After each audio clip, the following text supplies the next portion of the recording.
mas sa una na nag-drive ka, tuduan ka ato. Nakakita mo ko sa imong post, imong mama ato. Katong nagkuan ka sa kotse, nag-ikot-ikot mo dito sa luwag kay na lugar. Asa katong lugar ato? SRP doon, katong may SMC side ba? Mo lagi nya. Luwag kay to, pwede ka mo ikot, kay walay kay mga sakyanan. Nakita mo ko to sa vlog sa iyong mama to na nag-practice ka drive. Payat mo pa ano yan. Nakata ko wala. So, ako luya pa ng mama.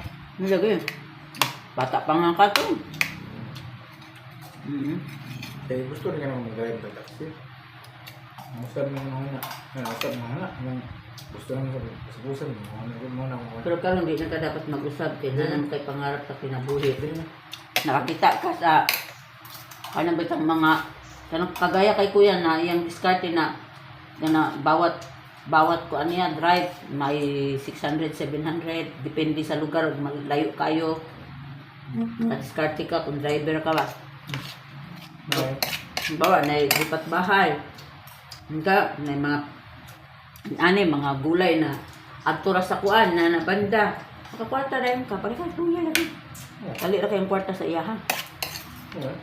I-post din mo sa... Nakatigong nga siya. Napalit din siya pangka. Diba? Napalisda niya. Kita ba siya? Tunga mo siya sa mga isda. Iyahan ang bangka namin. May istorya din siya diyan. Mama. So yun nga. Namiya sa inana na. Gamit doon yung sakyanan na. Kanang pambiyahe jud ba? Pambiyahe jud. Nga ba? May aircon na katabangan ba? Muna 400 ang iyang biyahe sa dool na kay gamay ra kay iyang sakyanan. Kung kita po mo biyahe dito biyaran, aircon ano nga. Init ko kayo ba? Dili aircon ay kay kagahanan man. Di ba? Dili aircon. Ang katabangan ba? Ang atubangan ra. Dili ako. Mo na ko sabot.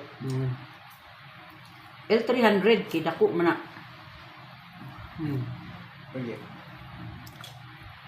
Pero pareha na sa iya kung gusto rin. Nagamay rin mabutangan anak bib. Okay ah. Mahal mo lang ito 300. Kuan man, gamay rin mabutangan anak na gamit kanang pare kay kuya. Nadugay na makati ko. Mahal mo na 300. Naman na 500,000. Depende ko. Pwede na gutan mo. Sugod siya tas gamay nga mo check up niya. Ang upgrade lang tabuhan mo kaya na. Hindi na nato sa dito kan ba. Nga ang uban na pagkaramihan kay mga daghang gamit magpakarga. Na makita na yung L300 ayo na nang kay gamay nang imo doy. Atong kagahan kanan kaya na to. Mo na kaya. Kaya naman sa uban ko nga sakto lang gamit. Pareha mong suki na to.